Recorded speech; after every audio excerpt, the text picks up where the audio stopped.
Assalamualaikum warahmatullahi wabarakatuh. Perkenalkan, nama saya Nafitsa, NIM 183111187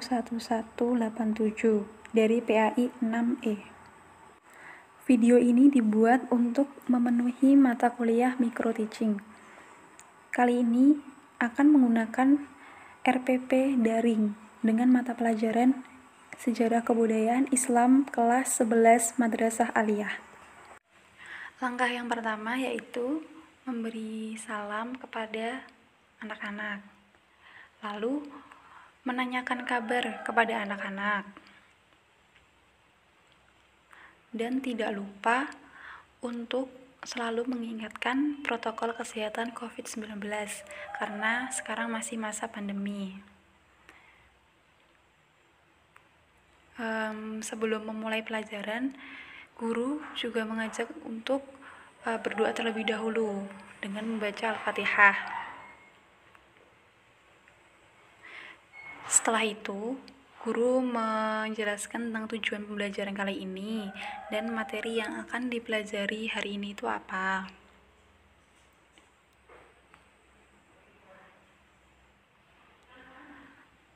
Nah, karena kali ini saya menggunakan media YouTube juga, jadi penjelasan materinya ada di YouTube.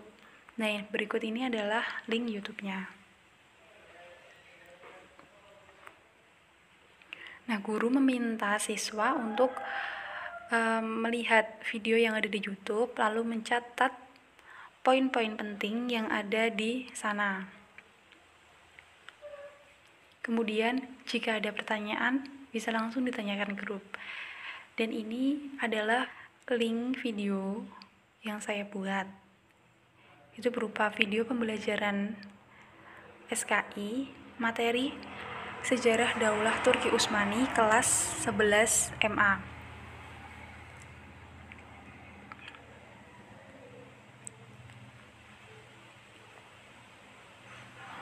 Halo, assalamualaikum. Hari ini kita akan belajar tentang Sejarah Daulah Utsmani kelas 11 Madrasah Aliyah. Sejarah lahirnya Daulah Utsmani.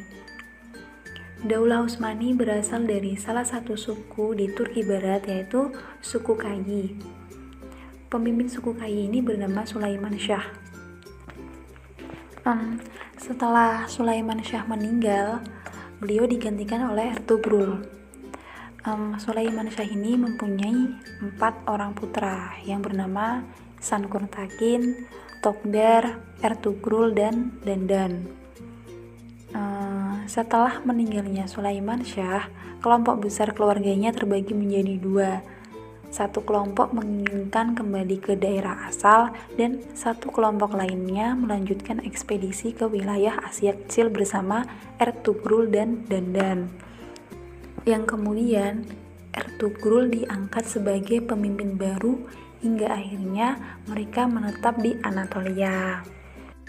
Ertugrul membantu Alauddin I, yaitu Sultan Saljuk Rum, dalam melawan Bizantium.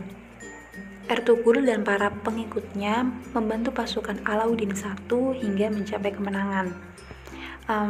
Atas bantuannya ini, Alauddin I sangat berterima kasih dan memberi hadiah kepada Ertugrul dan pasukannya, yaitu berupa daerah di pegunungan Armenia dan lembah Saguta di sepanjang sungai Sakarya.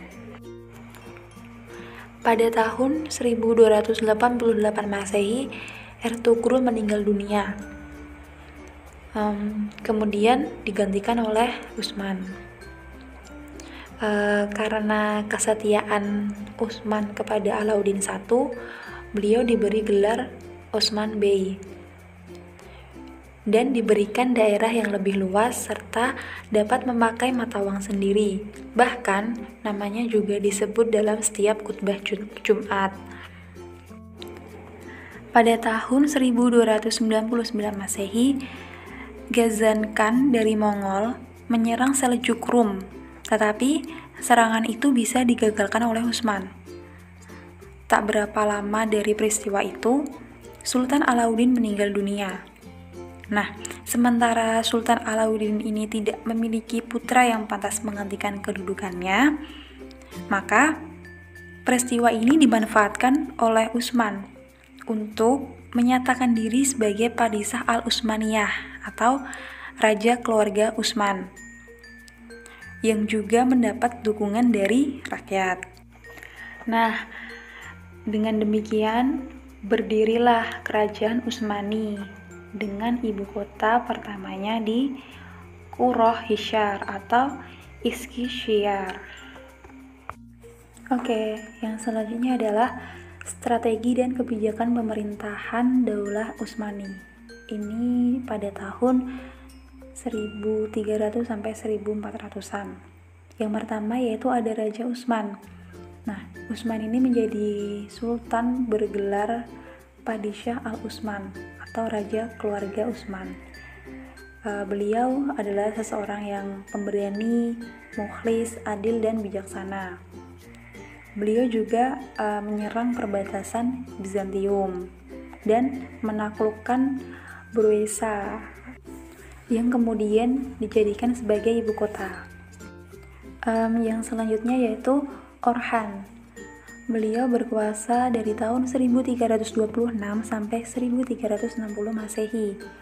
Hal-hal yang beliau lakukan selama menjabat sebagai pemimpin yaitu melakukan perluasan wilayah ke Nisaya, Nisomedia, dan Sutari.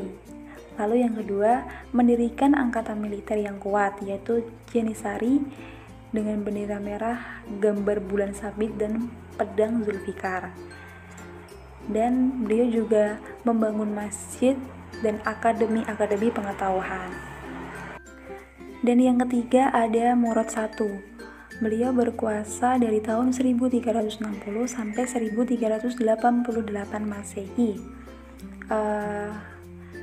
Yang beliau lakukan adalah penaklukan Eropa, yaitu Adrianople, lalu menaklukkan Macedonia, Sophia, dan seluruh wilayah utara Yunani.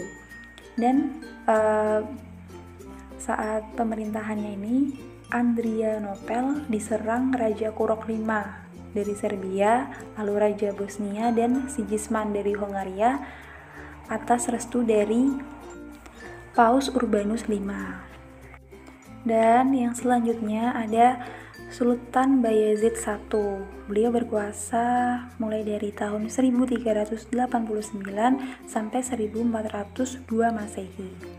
Hal-hal yang telah beliau lakukan selama menjadi pemimpin Utsmani yaitu melakukan perluasan ke negara-negara Kristen Anatolia, lalu ekspansi ke Konstantinopel, namun tidak diteruskan karena ada bahaya dari Mongol.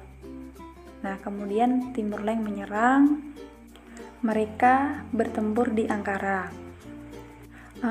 Sultan Bayezid I ini ditawan, kemudian wafat pada tahun 1403 Masehi. Setelah siswa melihat video tersebut, selanjutnya adalah sesi tanya jawab atau sesi diskusi. Nah, ini sudah ada 2 pertanyaan dari siswa. Yang pertama yaitu ada tentang gini pertanyaannya. Ketika Raja Sulaiman Syah itu meninggal, kan beliau mempunyai 4 orang anak. Nah, yang saya tanyakan itu, kenapa 4 orang anak itu tidak mempunyai tujuan yang sama? Contohnya, ada golongan yang ingin balik ke tanah kelahiran dan ada juga golongan yang ingin memperluas wilayah. Nah, itu kenapa? Jawabannya seperti ini.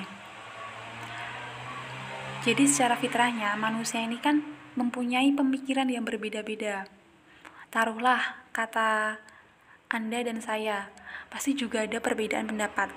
Nah, begitu pula dengan anak-anak tersebut, sehingga terbagi menjadi 2 golongan. Yang sebagian ingin kembali ke daerah asal dan yang sebagian ingin melanjutkan ekspedisi ke wilayah Asia Kecil. Nah, dalam rombongan tersebut ada Ertugrul dan Dandan. Kemudian Ertugrul diangkat sebagai pemimpin baru. Lalu ada lagi pertanyaan, kenapa Ertugrul yang diangkat sebagai pemimpin baru? Mengenai cara memilih pemimpin pada zaman itu, kemungkinan besar pemimpin dipilih karena melihat dari sikap kepemimpinan yang dimiliki oleh seseorang. Misalnya pada diri Ertugrul. Nah, Ertugrul ini merupakan seseorang yang pemberani, seperti ketika Ertugrul beserta pasukannya maju menyongsong pasukan Salibis. Kemudian mengenai siapa yang menentukan pemimpin, tentunya bukan hanya Dandan saja, tetapi juga seluruh rombongan yang bersama Ertugrul. Selain itu, Ertugrul juga merupakan keturunan dari Raja Sulaiman Syah. Jadi begitu untuk pertanyaan yang pertama. Dan untuk pertanyaan yang kedua yaitu tentang keruntuhan dari dinasti Turki Utsmani ini karena pengaruh sekuler. Nah, gimana bisa sih pengaruh sekuler ini masuk ke Turki? Jadi, untuk awal mula pengaruh sekuler bisa masuk ke Turki Utsmani ini disebabkan karena jatuhnya kota Konstantinopel ke pelukan Islam. Konstantinopel sendiri merupakan kota yang sangat penting karena merupakan salah satu jalur perdagangan. Tentunya, ketika Konstantinopel jatuh ke tangan Islam, negara-negara Eropa mulai menuntut balas untuk merebutnya lagi. Sehingga terjadilah persinggungan dengan negara-negara sekuler. Kemudian, pengaruh seorang pemimpin juga turut andil dalam kemunduran Turki Utsmani, di mana setelah wafatnya Sultan Sulaiman Al-Qaununi, tidak ada lagi pemimpin yang kuat seperti sultan-sultan terdahulu. Jadi begitu mengenai sesi tanya jawab. Selanjutnya, guru meminta siswa untuk mengisi daftar hadir di link yang telah disediakan dan memberi tugas di rumah kepada para siswa. Kemudian, guru mengakhiri pertemuan pada hari ini dengan bersama-sama mengucapkan hamdalah. Kemudian, memberi motivasi kepada siswa dan mengucapkan salam penutup. Sekian micro teaching online dari saya. Terima kasih. Wassalamualaikum warahmatullahi wabarakatuh.